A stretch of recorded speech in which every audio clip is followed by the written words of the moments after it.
అయితే ఈ విధంగా ఆ భద్రగిరిపై శ్రీరాముడు కొలువై ఉన్నాడు. ఇప్పుడు ఆ భద్రగిరి భద్రాచలంగా పిలువబడుతుంది.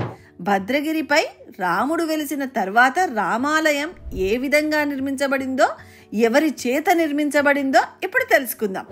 17వ శతాబ్దంలో భద్రాచలంకి దగ్గరలో భద్రారెడ్డిపాలెం అనే గ్రామంలో పోకల దమ్మక్క శ్రీరాముని నిత్యం పూజిస్తూ ఉండేది. ఒకరోజు దమ్మక్కకు శ్రీరామచంద్రుడు కలలో దర్శనమిచ్చి, నేను భద్రగిరిపై కొలువై ఉన్నాను, నన్ను భక్తులందరూ దర్శించుకునే విధంగా చేయమని ఆదేశాలు ఇచ్చాడు.